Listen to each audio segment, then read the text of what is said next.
हैं ना, ये पाप के कारण मिलते हैं। लोग मारे घूम रहे हैं, दुख मिटाने के लिए सोचते हैं कोई जादू कर दे, कोई टोना कर दे, कोई जंतुर बांध दे, कोई आशीर्वाद दे दे। अरे काहे को पागल हो? यदि तुम अच्छे आचरण करते हो, भगवान नाम जप करते हो, सद धर्म से चलते हो, तो तुम्हें किसी से आशीर्वाद मांगने की जरूरत नहीं। बात मान लीजिए, प्रार्थना मान लीजिए। दिखावे में लाखों लोग अपने जीवन को नष्ट करने के लिए तैयार हैं। ये माया का ही तो दिखावा है जिसमें जन्म के जन्म हमारे नष्ट होते जा रहे हैं। सत्य मार्ग को क्यों नहीं पकड़ते हो? किसी के आशीर्वाद की जरूरत नहीं आपको आनंद प्राप्ति के लिए। आप आनंद के बच्चा हो, आनंद स्वरूप हो। जिनसे आशीर्वाद मांगते हो उनके अंदर जो आत्म तत्व बैठा है वो तुम्हारे अंदर बैठा है। वही संपूर्ण आनंद लिए तुम्हारे अंदर बैठा है। तुम्हें किसी से गिगियाने की जरूरत नहीं। बस तुम अपने स्वरूप को नहीं पहचान पा रहे हो, अपनी शक्ति को जागृत नहीं कर पा रहे हो, इसलिए तुम दौड़े घूम रहे हो। भागने की जरूरत नहीं है। सत्संग सुनो, उसे अपने आचरण में उतारो। ये बात आप कागज में लिख लो, चाहे दिमाग में लिख लो। जब तक आपके आचरण शुद्ध नहीं होंगे, जब तक आप भजन नहीं करोगे, जब तक आप दूसरों को सुख नहीं दोगे, मन वचन कर्म से किसी को भी दुख नहीं पहुंचाना, तब तक आप भाग आओ। यहां से लेकर ब्रह्मलोक तक अगर आपको सुख मिल जाए तो बता देना। आ ब्रह्म भुवनान लोकान पुनरावर्तिनो, अर्जुन यहां सुख मिलने वाला है। आ ब्रह्म स्तंभ पर्यंतम सर्वम मायामयम जगत, यहां सुख मिलने वाला है। अगर सुख सिंधु भगवान का भजन नहीं करेंगे, बैठ के अपने घर में बैठकर आधा घंटा भजन नहीं करेंगे, मारे घूम रहे हैं, सोच रहे हैं ये भगवान का अवतार है, हमारा कल्याण हो जाएगा। ए भाई, जब भगवान वास्तविक अवतार लिए और जो भजन नहीं किए उनका भी कल्याण नहीं हुआ। भगवान के अवतार के समय हम भी रहे होंगे कहीं ना कहीं, किसी जीव जंतु के कल्याण हुआ क्या? अब भजन करोगे तो कल्याण हो जाएगा। हमारी बात मान लो। बार बार आपको कभी कड़वे शब्दों में, कभी मीठे शब्दों में बताते हैं, ए भाई, बचपन से भगवान के मार्ग में लगे हुए हैं, हमको अपना कर्म भोगना पड़ रहा है। जो शरीर रचना के समय रचा गया था, वो सुखद या दुखद कर्म भोगना पड़ा। रामकृष्ण परमहंस जी के कैंसर था, भाई जी हनुमान प्रसाद पोद्दार जी के उदर में कैंसर था, बड़े बड़े महापुरुषों को भोगना पड़ा। तो प्रारब्ध को भोग लो। ये भोगने की सामर्थ्य नाम जप से आ जाएगी, और नाम जप करके जन्म मरण के चक्र से मुक्त हो जाओ। मान लो मेरी बात। क्या वृंदावन की परम पावन रज से बढ़कर त्रिभुवन में कोई रज है? इस रज में बैठकर तुम्हें आनंद नहीं मिल रहा तो कहां मिलेगा तुम्हें? क्या भगवान नाम से बढ़कर कोई अमोघ शक्ति है जो भगवान को अधीन कर सके? सुमिर पवन सुत पावन नामो, अपने बस करी राखे रामो। लेकिन समझ में नहीं आता। ये जीव सोचता है कोई तपस्वी, कोई सिद्ध से हमारे दुख दूर हो जाएं। नहीं, भगवान के वचन सुन लीजिए।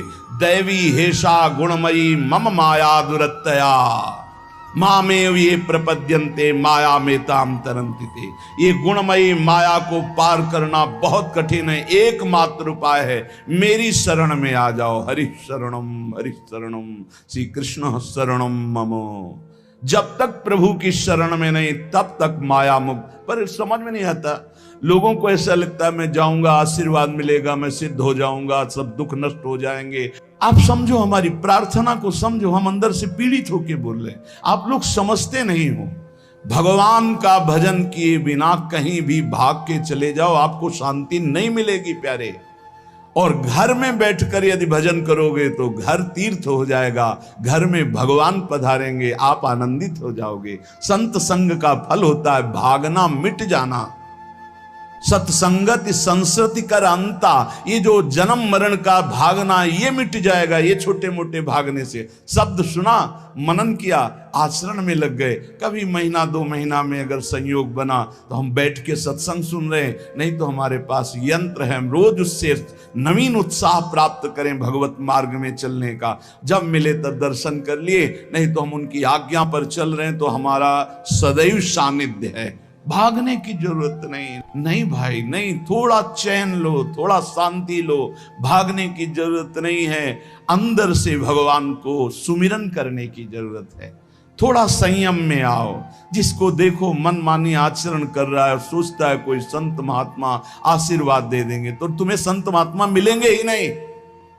तुम करोगे पापाचरण तो संत महात्माओं का सानिध्य नहीं मिलेगा।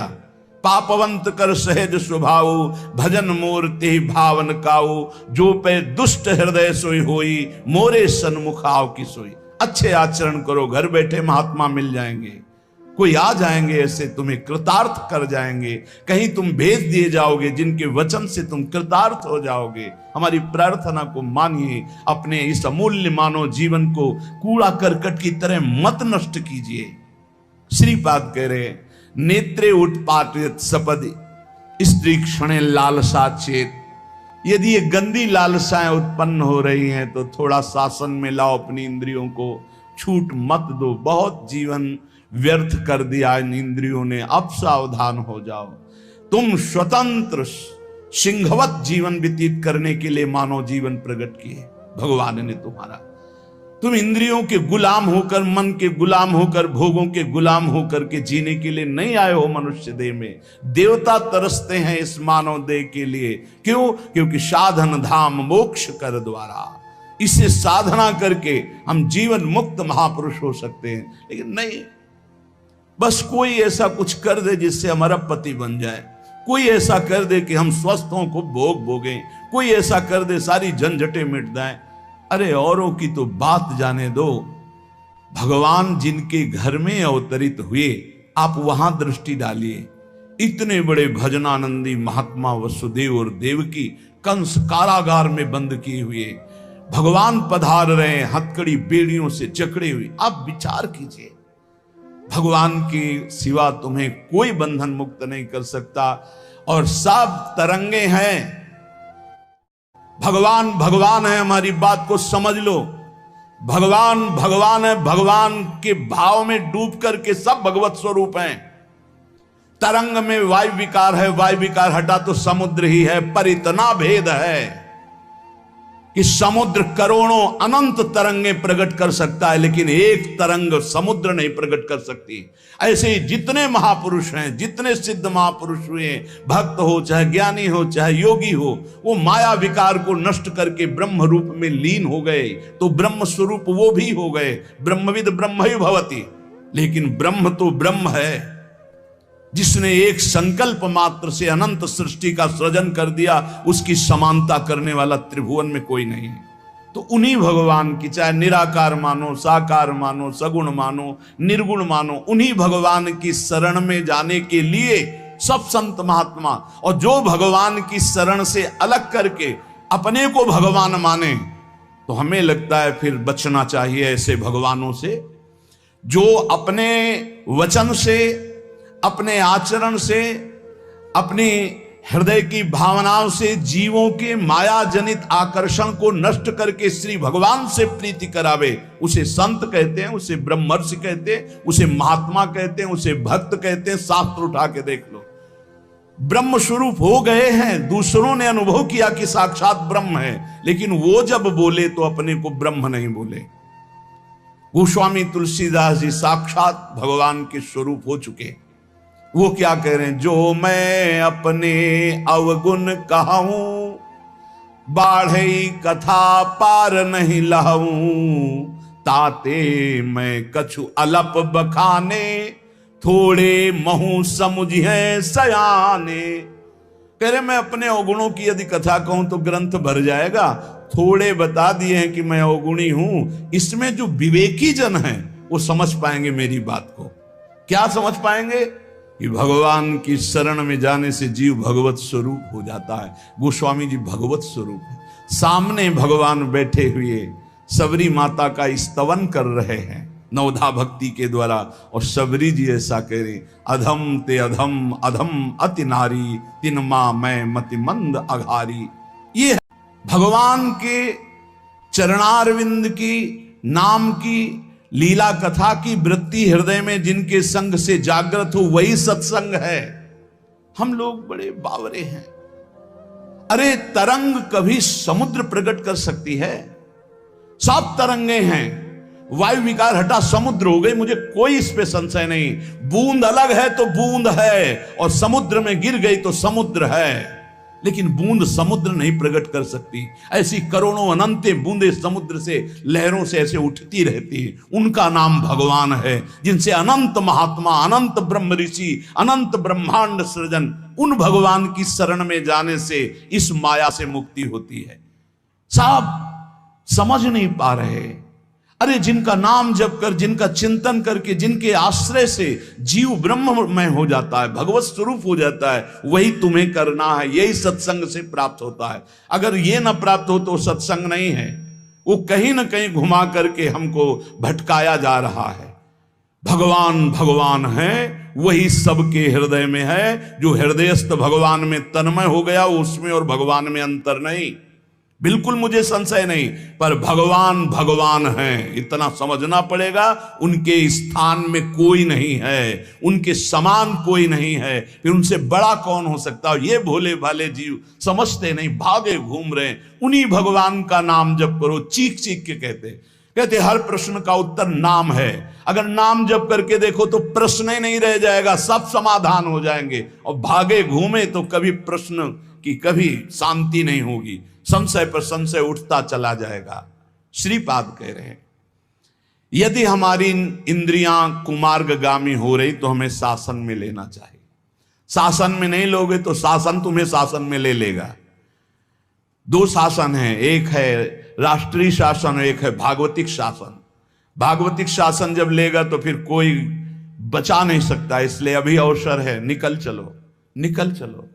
भागने की कहीं जरूरत नहीं, किसी से आशीर्वाद नहीं मिलेगा। कब होगा? हम कह रहे राधा राधा जपो, अगर कल्याण ना हो जाए तो हमें बता देना।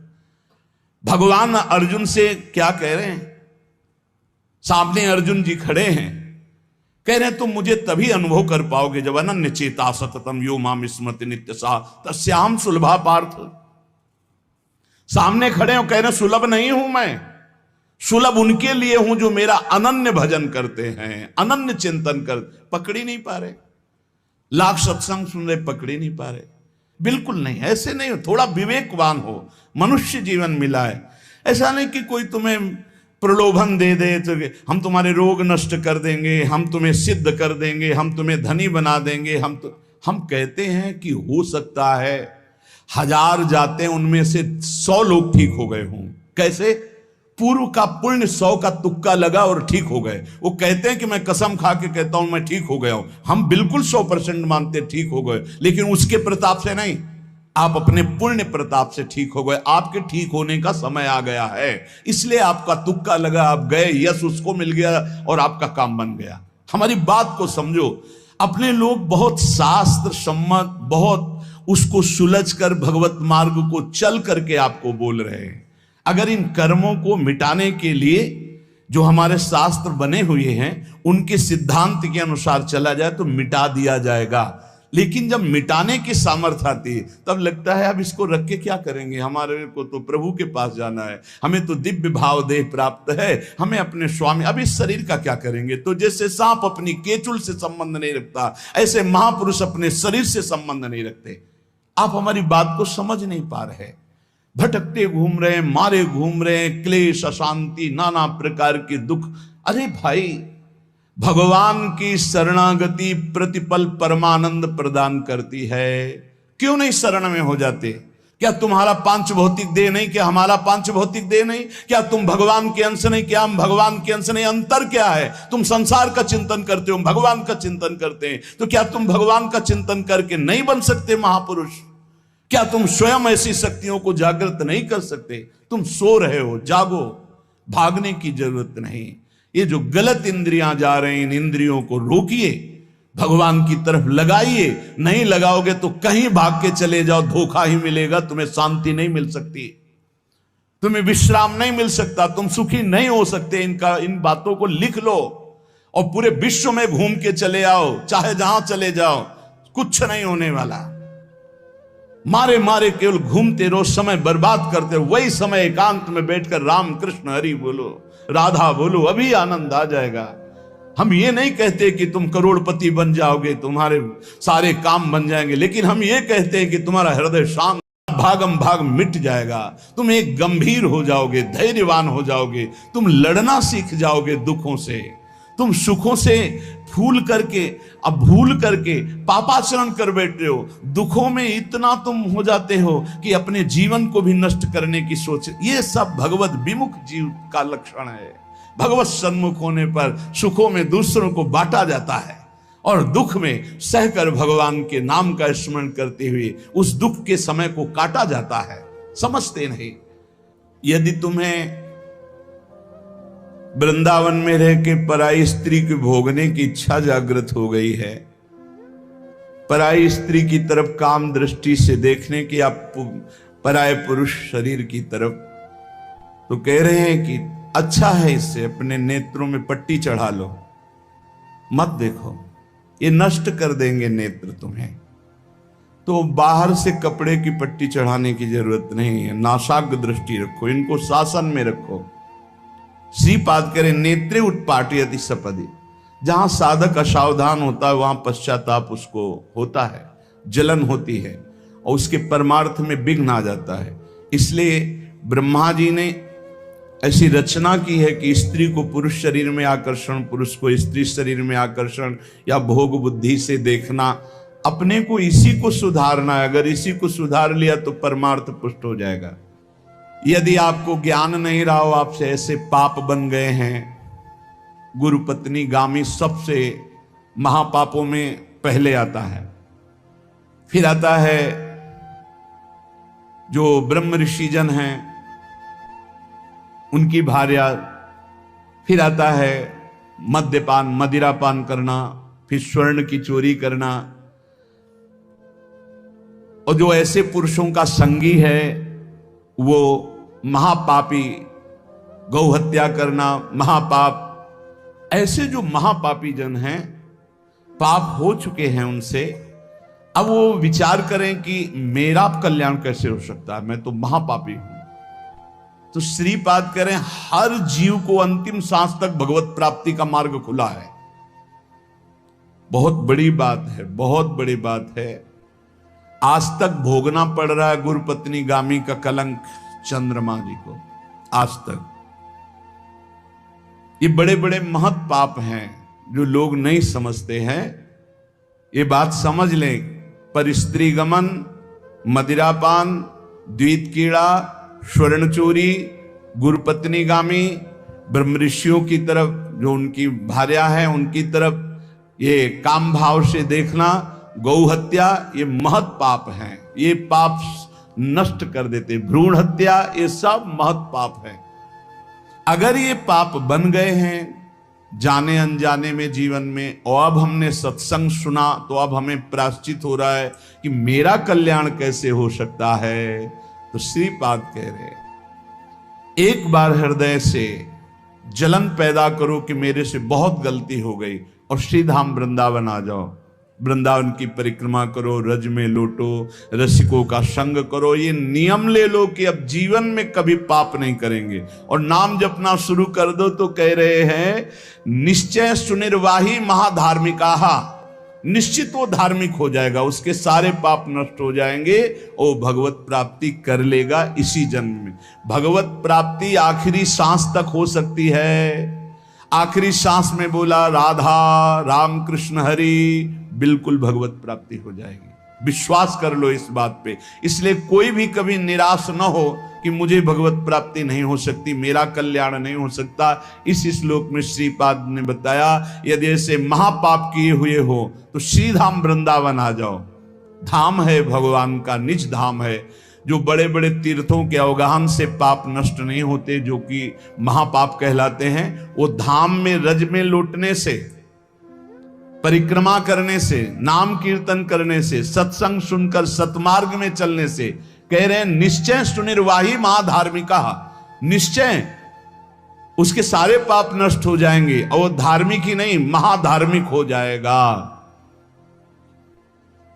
यदि ऐसा पुरुष है, ऊपर के श्लोक में जो बताया महापापी, अब कह रहे हैं अगर ऐसा पुरुष है कि कभी धर्म की चर्चा ही नहीं सुनी,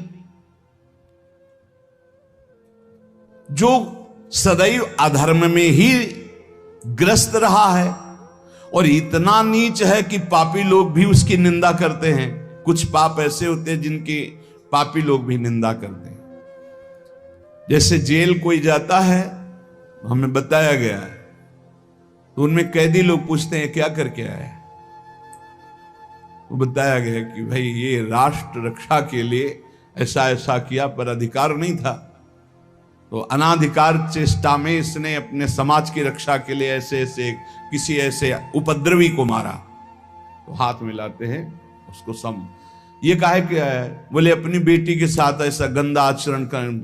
तो बोले वहां के कैदी भी गुस्सा होकर उस पर दृष्टि रखते हैं, उसे घृणित दृष्टि से देखते हैं। तो यहां कह रहे हैं जो धर्म की वार्ता नहीं जानता, अधर्म से ग्रसित रहा है, और नीच पुरुष पापी लोग भी उस पर क्रोध दृष्टि से देखते हैं कि बहुत